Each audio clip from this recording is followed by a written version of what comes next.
एक सवाल हम सभी भारतीयों के बीच हमेशा रहता है कि भारत इतना बड़ा देश होने के साथ साथ इतनी पावरफुल मुगल किंगडम होने के बावजूद आखिर ब्रिटिशर्स ने इंडिया को कैसे कैप्चर कर लिया। तो आखिर गुरुकुल में ऐसा क्या था कि अगर ब्रिटिशर्स गुरुकुल को नहीं हटाते तो कभी इंडिया पे राज ही नहीं कर पाते। तो क्या आपको सही में लगता है कि ब्रिटिशर्स ने रेलवे का फॉर्मेशन हम भारतीयों के लिए किया, लेकिन असल में तो बात कुछ और थी। तो आखिर कैसे ब्रिटिशर्स ने 44.6 ट्रिलियन डॉलर लूटा भारत से। तो चलिए ये सभी के जवाब जानते हैं आज की इस वीडियो में। बहुत से लोगों का ये कहना है कि अगर ब्रिटिशर इंडिया में आ ही नहीं रहते तो कभी रेलवे का फॉर्मेशन हुआ ही नहीं रहता, और उस समय भारतीयों के लिए रेलवे का फॉर्मेशन बहुत ज़्यादा ही यूज़ में भी आया था। तो आप सभी को बता दें, रेलवे का फॉर्मेशन कभी ब्रिटिशर्स ने हमारे यूज़ के लिए किया ही नहीं था। वो खुद अपने बेनिफिट्स के लिए रेलवे का फॉर्मेशन किए थे इंडिया में।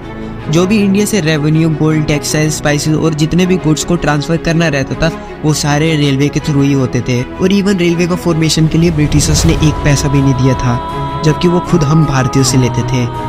तो अब आप खुद ही सोच सकते हो कि पैसा हम भारतीयों का और फायदा होता था ब्रिटिशर्स का। तो चलो अब जान लेते हैं कैसे ब्रिटिशर्स ने इंडिया को कैप्चर किया। ये ईयर है 1599, जब स्पाइसेस का बहुत ज़्यादा डिमांड हुआ करता था हर एक कंट्री में, जिसमें ब्लैक पेपर बहुत ज़्यादा ही पॉपुलर था। इवन ब्लैक पेपर को ब्लैक गोल्ड भी कहा जाता था।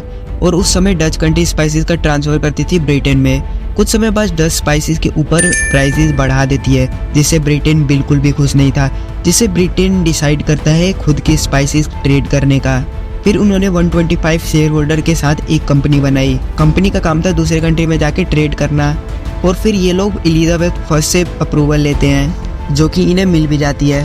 फिर ये लोग ब्रिटिश शिप में ट्रेड करने के लिए इंडोनेशिया निकलते हैं, लेकिन इंडोनेशिया में पहले से ही एक पावरफुल कंट्री ट्रेड कर रही थी, जिससे ब्रिटिशर्स की बनती नहीं है और वो वापस ब्रिटेन आ जाते हैं। और फिर ये फैसला करते हैं इंडिया में जाने की। ये इंडिया में पहुंचते हैं, और क्योंकि उस समय मुगल मैक्सिमम पार्ट में रूल कर रहे थे तो इसलिए ब्रिटिशर्स अप्रूवल लेते हैं मुगल से थोड़ी सी ज़मीन पे काम करने की।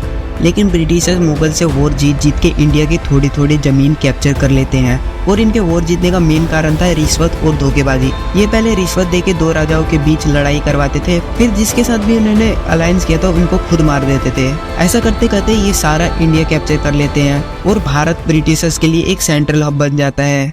और उसी दौरान ब्रिटिशर्स को ये भी पता चलता है कि इंडिया में गुरुकुल एजुकेशन सिस्टम चल रहा है, और उनको लगता है कि अगर इंडिया में रूल करना है तो गुरुकुल एजुकेशन सिस्टम को हटाना पड़ेगा। और इसलिए वो डिसाइड करते हैं गुरुकुल एजुकेशन सिस्टम को हटा के इंग्लिश एजुकेशन सिस्टम लाने की।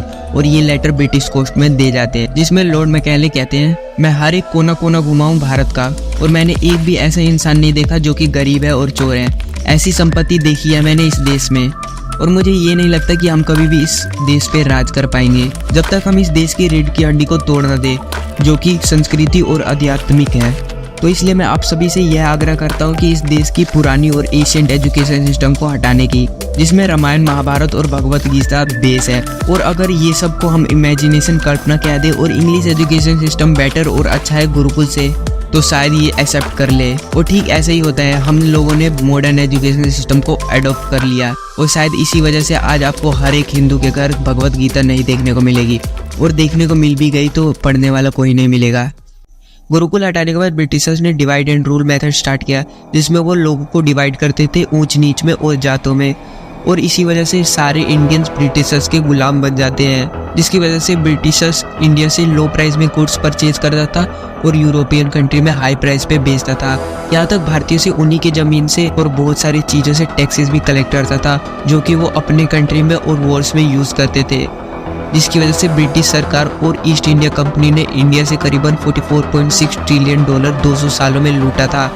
तो आज के इस वीडियो में बस इतना ही। आई होप सो आपको वीडियो पसंद आया होगा। और